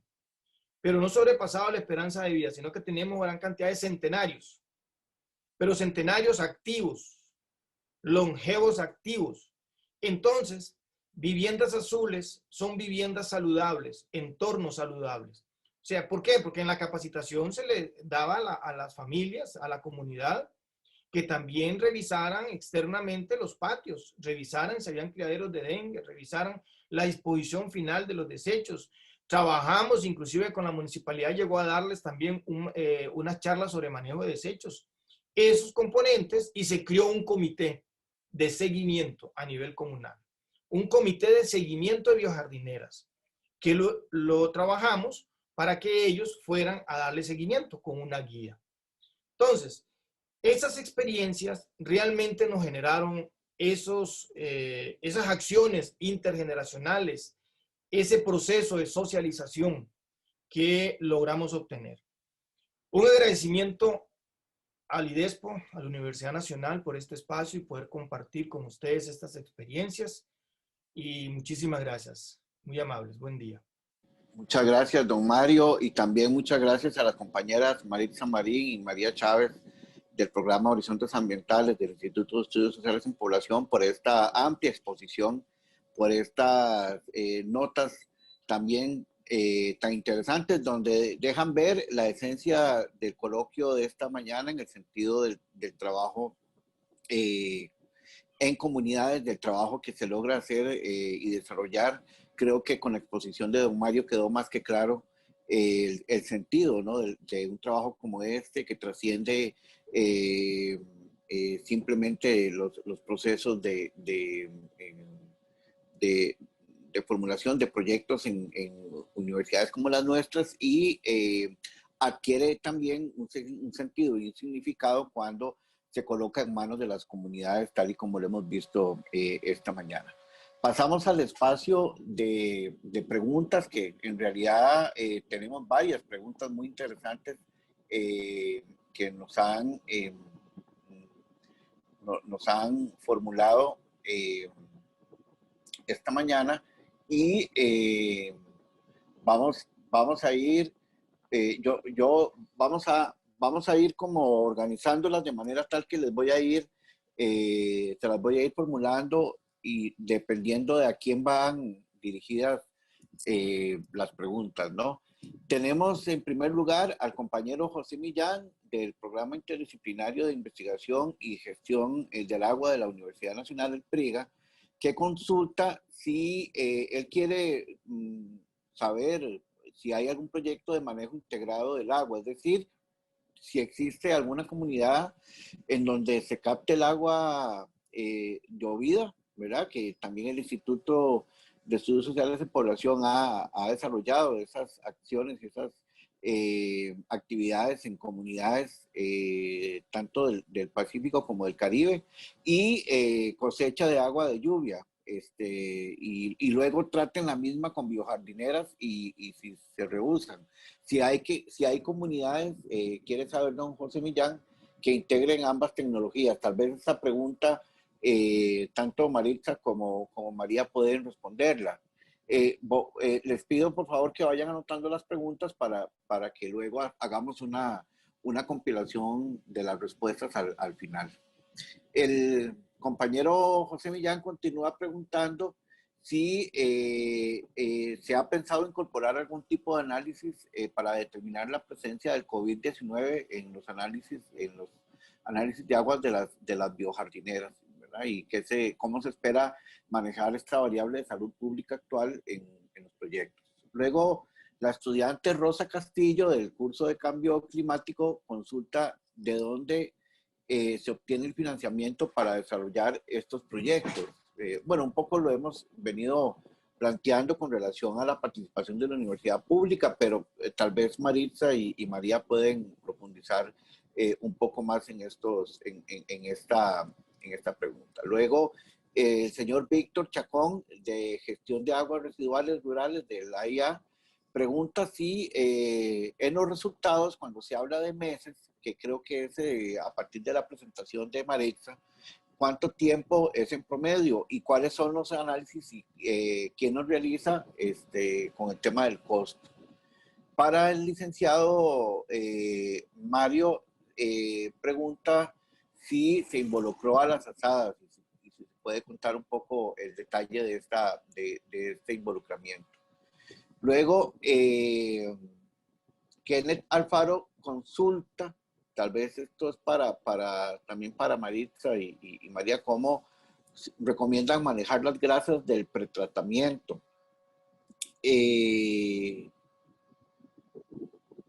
Lilian Núñez Picado, del Centro de Documentación Especializado en Recursos Hídricos y Cambio Climático de la Universidad Nacional, consulta cuál lugar es apto para una biojardinera, si, por ejemplo, en lugares muy húmedos o secos, si funciona igual. Andrés Araya le hace una pregunta a don Mario en el sentido de que si este proyecto logró involucrar al Ministerio de Salud de una región específica con el tema de las biojardineras, ¿cómo lograr que a nivel institucional el Ministerio de Salud, entiendo como un todo, acepten, entiendan y promuevan esta tecnología de saneamiento en todo el país? Ya cómo desarrollarla, inclusive como política, digamos, general, ¿verdad? Eso es para don Mario. Carla Quesada, del curso de Turismo, consulta y plantea que le parece interesante la participación comunal y la interacción con el medio en el que se desarrolla. Le gustaría saber cuáles son los principales retos que han tenido en el proceso de construcción de biojardineras y en la promoción social. Tal vez creo que sería una pregunta para los tres, me parece. Luego, hay una pregunta que se formula sobre ¿cuál ha sido el mayor reto de parte de las instituciones para mantener las biojardineras funcionando a través de los años? Y Chelsea Cordero, del curso de turismo, pregunta si el proyecto tiene una visión para implementarse en asentamientos informales del gran área metropolitana, que no tienen el sistema de alcantarillado o solo está para zonas rurales. Creo que Marín había comentado algo al respecto. Esas son como las preguntas generales. No sé si les parece que iniciemos en orden de presentación, tal vez con con María, luego Maritza, y terminamos con don Mario, con las respuestas. Adelante, María. Gracias, Guillermo. Bueno, ahí creo que igual vamos a tener la intervención de más de una persona. Con respecto a la primera pregunta, que entiendo que el compañero José Milán tuvo que retirarse por lo que vi en el chat, pero bueno, igual la sesión queda grabada. Tenemos una comunidad donde hicimos un proyecto en el 2015, que también está en Guanacaste, que es Corral de Piedra, en donde se construyó tanto una biojardinera como un sistema de captación de agua de lluvia. No se hizo en la misma vivienda porque pues la idea era que más familias tuvieran como el beneficio o estuvieran involucradas, y nuestra idea de construirla, este proyecto lo cubrió el SUCA, el Consejo Superior Universitario de Centroamérica, en donde se trabajó durante 7 meses con un curso virtual para 25 becados de Centroamérica, y se les enseñó toda la parte de construcción, digamos, teórica y planes de seguridad del agua y otras cosas, y luego se trajeron durante 10 días al país para aprender haciendo, como bien lo decía Maritza. Entonces fue muy interesante porque pudimos difundir este tipo de conocimiento no solo para las personas del país, sino que también lo socializamos con personas de Centroamérica y el Caribe, ¿verdad? Entonces, por ahí en Corral de Piedra tenemos 2 modelos, ¿verdad? Uno para sistemas de captación de agua de lluvia y otro de biojardineras. Y la idea es que la comunidad, que también está como muy empoderada con el tema de recibir personas, son una comunidad pequeña, entre 40 a 45 viviendas, ¿verdad? Y la idea de ellos es ahorita, pues por esa situación de la pandemia no, pero habían estado recibiendo grupos para poder mostrar estas 2 iniciativas y que pudiera aceptarse pues en otras comunidades que cumplieran características similares. Con respecto a lo de los análisis, que es también para José Millán, que también se plantea por ahí, en este momento en Costa Rica quienes están haciendo análisis de COVID-19 en aguas es el AIA, ¿verdad? Con eso se está tratando como de entender en aguas residuales o de proyectar si viene una ola de enfermedad y asociarla a las regiones. Los análisis son costosos, apenas están trabajando en este laboratorio, ¿verdad? Entonces habría que ver en qué momento tal vez el AIA tiene algún interés de vincularlo a la parte rural. Pues por nosotras, yo creo que encantadas de ver si en este tipo de aguas se podrían analizar, sobre todo porque habría que verla. Entiendo que el AIA trata sobre aguas que también llevan materia fecal, donde, ¿verdad?, a través de la orina y de la heces se puede determinar el virus, pero recordemos que en aguas jabonosas precisamente lo que más tenemos es una carga de jabón y espuma, y estos 2 particularmente son los que destruyen el virus como tal. Entonces yo no conozco muy bien el análisis, habría que ver si ve el residuo, ¿verdad?, del virus destruido, o sea, si detecta esto o detecta el virus activo, porque en ese caso en biojardinera no tendría mucho sentido por ser aguas jabonosas. Habría que ver de la metodología cuál de estas 2 cosas se detectan, ¿verdad? Y ya con eso, pues por supuesto que por nosotras encantadas. No sé si Mari quiere aportar algo en estas 2 cositas que menciono, que eran para el caso de José Millán. Mari. Sí, como usted lo dice, he estado dándole pensamiento a ver algunas casas que tengan todo el sistema, ¿verdad? Incluso lo integral sería tener no solamente captación de agua en lluvia, sino hacer abono orgánico y tener la huerta urbana o huertas y bueno, y muchos otros elementos que pueden decir aprovechar el recurso, ¿verdad? Y como dice María, o sea, no lo hemos hecho así porque la idea es que más gente pueda tener al menos una tecnología que pueda ir ayudando a mejorar el ambiente. Lo ideal es que se tengan todas, pero si no se tiene, por lo menos una ya es ganancia. Eso, en la parte de sensibilización, ¿verdad? Y Mari, por ahí tengo la pregunta de don Víctor con respecto al, me imagino, en el tema de resultados, más o menos el tiempo en meses en el que una biojardinera podría estar trabajando, pues, digamos, en remoción. Verás que en eso, nosotros, bueno, cuando iniciamos con las biojardineras, en Costa Rica veíamos que eran aproximadamente 6 meses para que los microorganismos y plantas pudieran adaptarse al sistema, porque las plantas están sembradas en tierra y al pasarlas a biojardineras en agua. Entonces hay un proceso de adaptación que ellas necesitan, ¿verdad? En algunos lugares, eso es necesario investigar en todo esto, ¿verdad? Porque sabemos que en Costa Rica hay climas de climas, ¿verdad? Entonces, por ejemplo, en zona caliente, por ejemplo, allá en Barra Honda, las plantas pudiera ser, ¿verdad? De que necesiten menos tiempo para la adaptación. La gente en botánica nos podría ayudar en eso. O la gente, una biojardinera en la zona de, por ejemplo, de Guapiles o en la zona fría, podría ser que el comportamiento sea diferente. El estándar que tenemos son 6 meses, ¿verdad? Puede ser menos, puede ser más, depende de otros factores, incluso, como hablábamos anteriormente, el mantenimiento que se dé, ¿verdad? Porque si una biojardinera no se le da el mantenimiento respectivo y se deja que la grasa ingrese a la biojardinera, obviamente eso va a ir impactando poco a poco, ¿verdad? Ajá. María, y también aprovecho para decirles que en el reglamento de construcción de sistemas de tratamiento, digamos, de plantas de tratamiento convencional, el ministerio también da 6 meses para ese proceso de adaptación, en donde tenemos que hacer pruebas de lo que ingresa, cómo ingresa, si hay variaciones de caudal, etcétera. Entonces, ya el ministerio, de todas maneras, para sistemas convencionales, que son los que abrazan la normativa, está para 6 meses.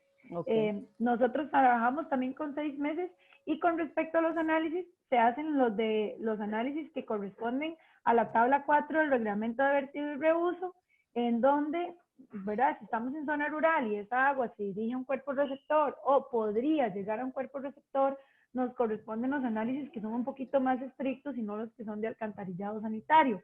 En este caso, en la tabla 4 hay 9 parámetros universales, donde entra materia orgánica, entra temperatura, entran jabones, entran grasas, entran sólidos, y nosotros dentro del proyecto, nosotros hemos incluido además coliformes fecales, por aquello de que pueda existir la posibilidad de que durante el proceso de lavandería, si hay niños pequeños, se lavan pañales, mantillas y tal, pueda existir la presencia de coliformes fecales en el agua de entrada.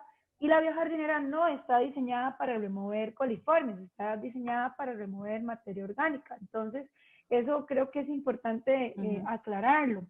Con respecto a los costos, pues ya tendrías como que ahondar más un poquitito con los laboratorios y ver más o menos en cuánto andan, pero por el reglamento de tarifas que existe actualmente, según el Colegio de Químicos, un perfil de estos, de los 9 parámetros universales, anda como por 40,000 colones por muestreo, ¿verdad? Es decir, después de 6 meses, ustedes pueden hacer los muestreos al agua de salida, que lo ideal, y esto es muy importante, es que puedan comparar con el agua de entrada para conocer la eficiencia del sistema de la biojardinera. ¿Qué pasa? Que el agua de entrada tarda un tiempo en salir, ¿verdad? Tiene un periodo de permanencia dentro del sistema, y ese periodo de permanencia, si yo quisiera comparar exactamente la eficiencia de remoción, yo debería conocer cuánto tiempo tarda el agua desde la entrada hasta la salida para poder analizar la misma agua a la salida que la que entró. Si tarda, por decir, 3 días, yo tendría que tener la posibilidad de tomar el agua de entrada hoy y 3 días después ir a tomar el agua de salida. Esa es la manera ideal de comparar esos resultados. De otra manera, si yo tomo el agua de entrada hoy y el agua de salida hoy, estoy haciendo una fotografía de 2 cosas que no podrían ser comparables porque las prácticas cambian, ¿verdad? Nosotros cuando lavamos ropa no medimos el jabón con peso, ni usamos siempre el mismo jabón, y eso puede cambiar las características, por supuesto, de la eficiencia de la biojardinera. Entonces, eso para el compañero Kenneth que preguntaba por ahí. creo que Mari ya abordó un poquito el tema de los lugares húmedos y secos. Maritza, no sé, es la mamá de no sé cuántas biojardineras, como más de 70 o no sé cuántos, ahí Mari, ahorita les voy a dar el dato, y tienen en todo el país, ¿verdad? También construcciones, y no sé si Mari por ahí querés mencionar alguna experiencia complicada con respecto a la estación o a la época, pero creo que en la mayoría funcionan bastante bien. Sí, hay factores que no pueden controlarse, por ejemplo, la lluvia, ¿verdad? O sea, la lluvia lo que produce más más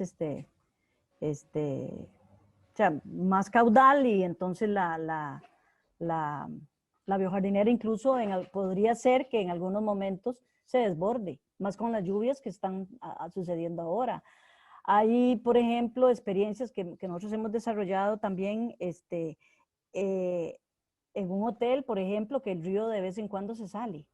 Y el río se sale y entra en la biojardinera. Entonces han tenido que lavar, han tenido que sacar barro. Entonces son aspectos que, bueno, en el camino también hay que ir determinando esto. El tipo de suelo, por ejemplo, lo ideal es hacer estudios de suelos, ¿verdad? Para ver cómo está el tipo de suelo, si es arcilloso, si es arenoso, si es, y qué hacer, ¿verdad? Y que eso no sea un problema, que más bien hay que buscar la solución a eso.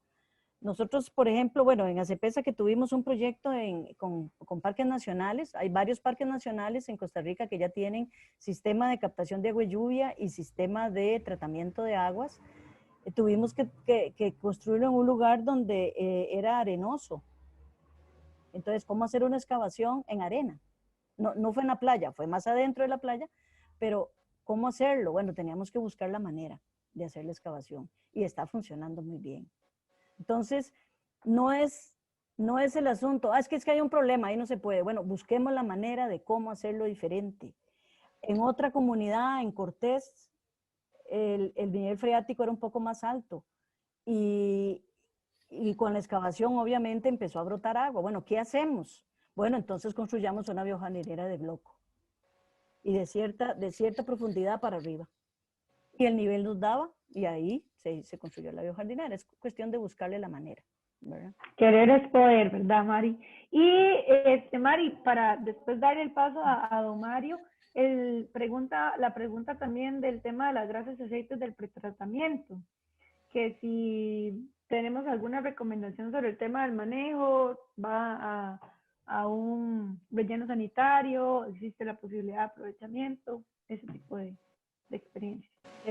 Bueno, cuando hemos construido, sobre todo en zonas urbanas, lo que hacemos es que la grasa, bueno, primero cocinen con menos grasa, porque de por sí nos va mal consumir mucha grasa.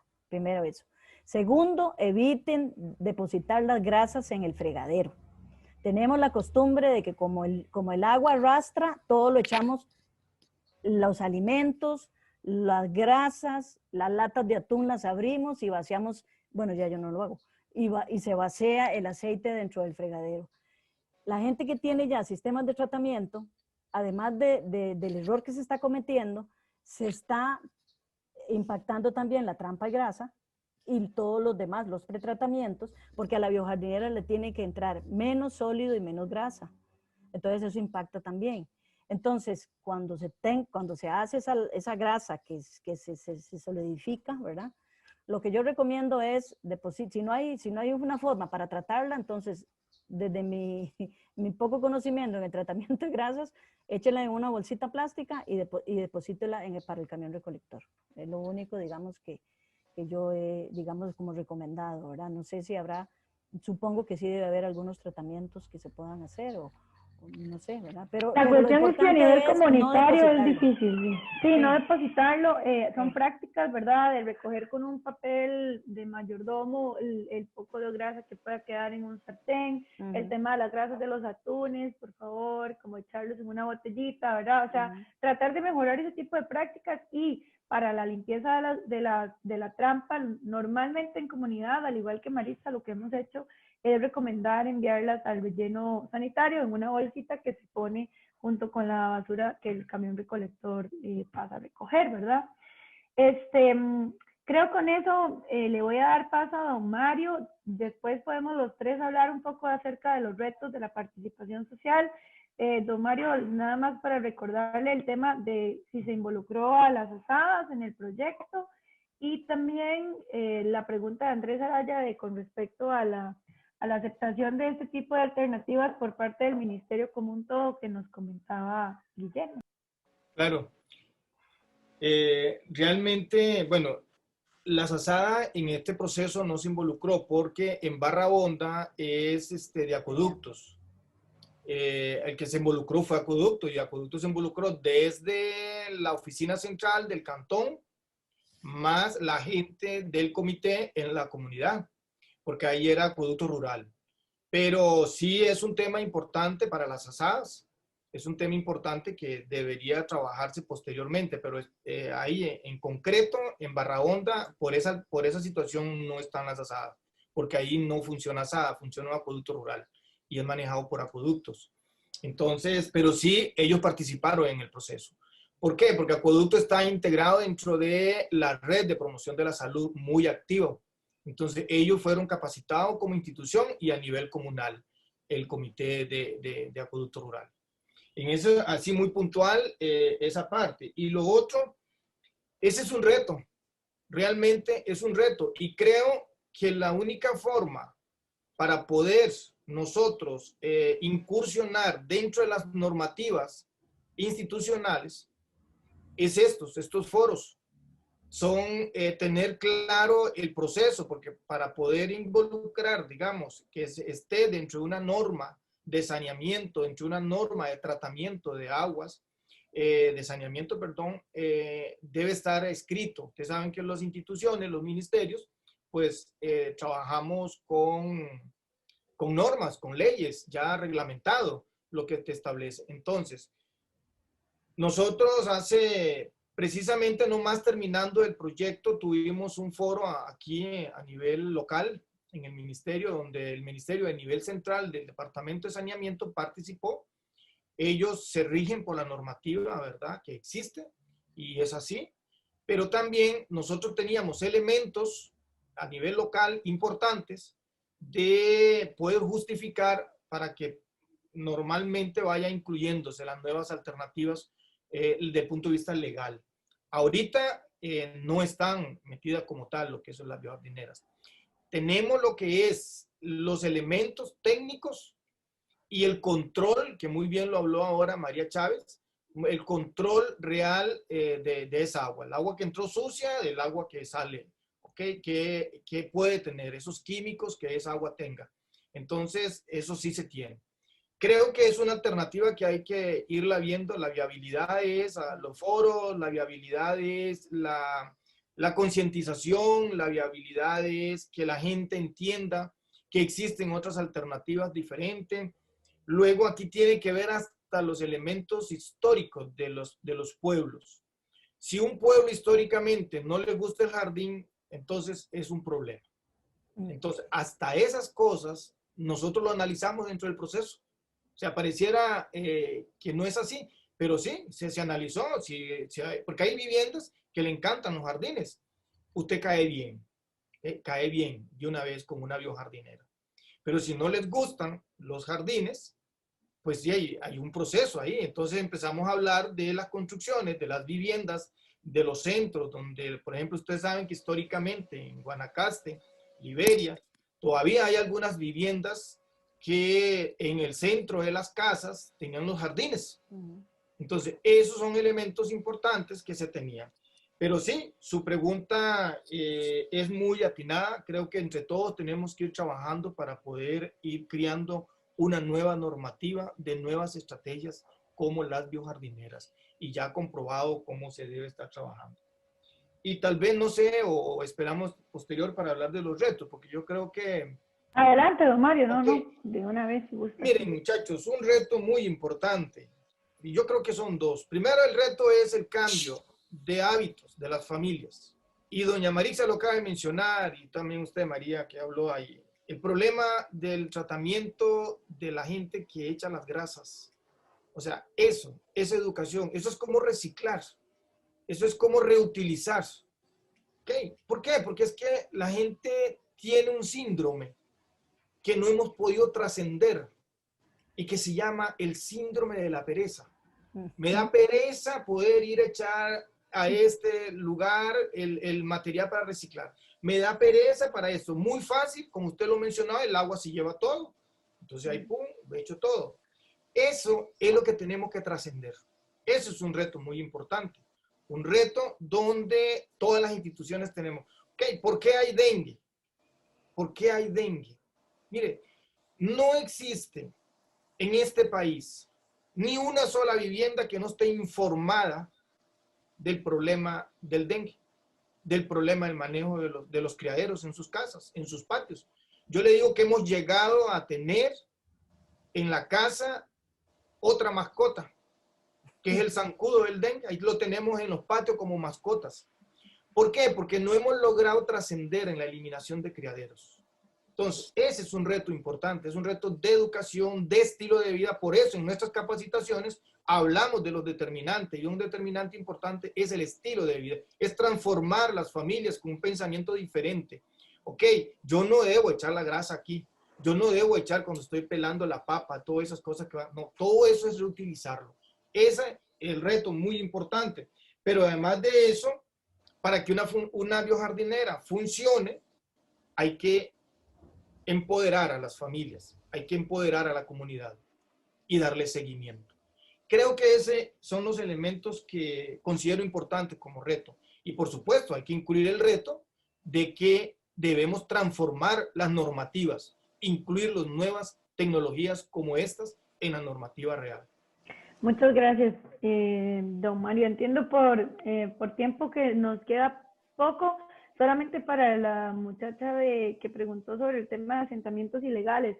Hemos tenido, bueno, no sé ahí tal vez si ahora Nelly quiere referirse, pero hemos tenido algunas situaciones, por ejemplo, donde los cooperantes, que también nos preguntaba el tema de financiamiento, ¿verdad?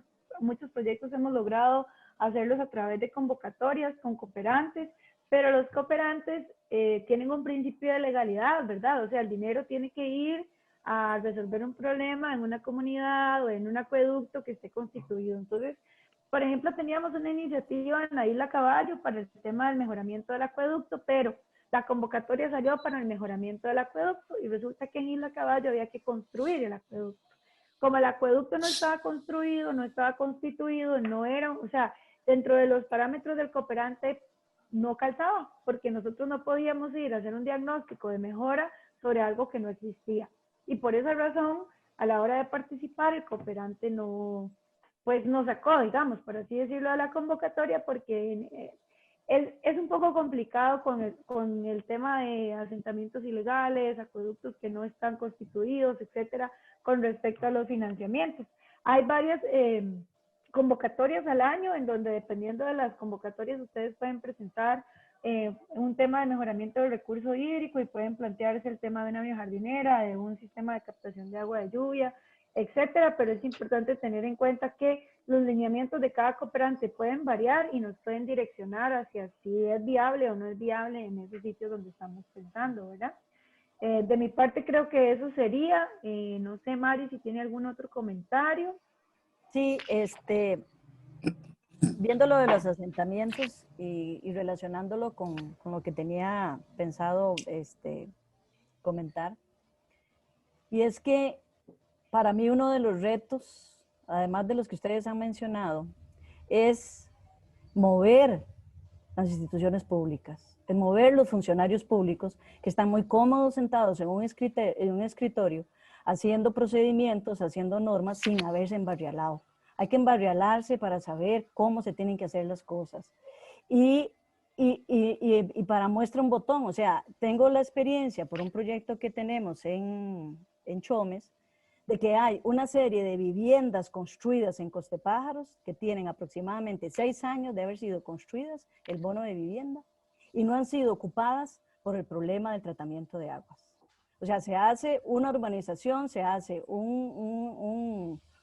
construcción de viviendas y no se piensa de qué se va a hacer con el agua residual. Y en estos momentos están esas casas desperdiciándose y hay gente en Chomes viviendo en ranchos dentro del manglar. Y a mí eso me duele mucho. Eso me duele mucho porque es dinero que se invierte, que es dinero en todos nosotros, y se invierte mal, y ahí están las casas desocupadas, todo porque no hay nadie que ponga la decisión y la acción para que simplemente se construyan unos sistemas de tratamiento de este tipo. Y para mí el reto es eso, mover los escritorios de aquellos funcionarios que lo que quieren es quedarse en ese escritorio y no irse a embarrialar. Muchas gracias. Bien. Bueno, con estas palabras de Maritza Marín, vamos terminando, vamos dándole conclusión a nuestro coloquio de esta mañana. Creo que los retos, creo que en los tres hay palabras muy interesantes sobre los retos que como país tenemos, no solo en circunstancias normales, sino también en circunstancias durante la coyuntura que estamos atravesando, pero también posteriormente a esta coyuntura, ¿no? O cuando nos vayamos insertando junto con esta coyuntura en una dinámica de normalidad, entre comillas, ¿no? Si es que se puede seguir usando ese término de normalidad. Pero los tres han dado aportes en ese sentido y acciones y actividades como estas son las que creo que contribuyen a plantearse nuevas prácticas y nuevas formas digamos, de incorporarse a la cultura ambiental a nivel comunitario.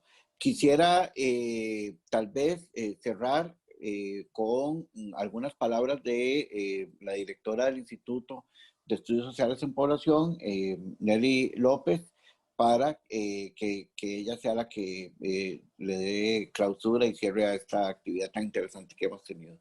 Adelante, Nelly. Sí, muchas gracias. En realidad, el tema me toca mucho, puesto que he sido parte investigadora y extensionista de todo este proceso desde que iniciamos con las biojardineras. Pero sí quería decirles que el compromiso del IDESPO por justamente acompañar a las comunidades en estos procesos ha hecho que nosotros llevemos la investigación de tecnologías alternativas a las comunidades. Ahí hablaban acerca de las asadas y sí, traté de responder algunas de las preguntas en el mismo chat, justamente porque una de nuestras primeras experiencias fue trabajar con la asada de los hondores casitas. Y en esa experiencia, el involucramiento de las comunidades fue realmente muy importante y marcó la pauta de los demás proyectos de las biojardineras. Esa es una forma de decir que lo que se empezó hace 10 años atrás con un trabajo comunitario en comunidades de la zona de la península de Nicoya ha dado frutos y ha ido modificándose en los lugares, pero la incidencia ha crecido. Tal es ese proceso que justamente un compañero como del Ministerio de Salud, como es Mario William, nos está acompañando el día de hoy en este coloquio. Esa es la caracterización del IDESPO, un instituto que en todos los temas que trabaja trata de generar alianzas estratégicas con diferentes sectores, con comunidades, con organizaciones comunales, pero también con instituciones estatales e internacionales. Y una cosa muy importante es el financiamiento de nuestros proyectos.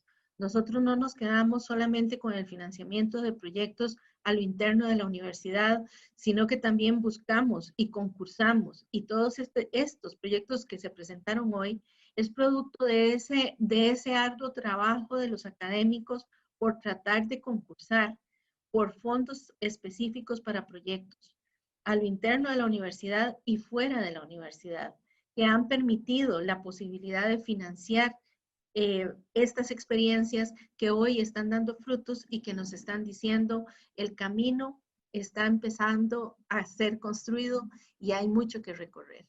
Así que muchísimas gracias esta mañana por habernos acompañado, a los compañeros panelistas y al moderador, a Guillermo, también a la parte técnica que nos acompañaron y hicieron posible este webinar.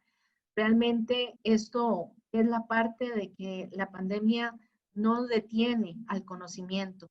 La pandemia nos ayuda por este medio a que estemos conectados y que podamos seguir avanzando en las alianzas y también en compartir nuestro conocimiento para beneficio de nuestros pueblos.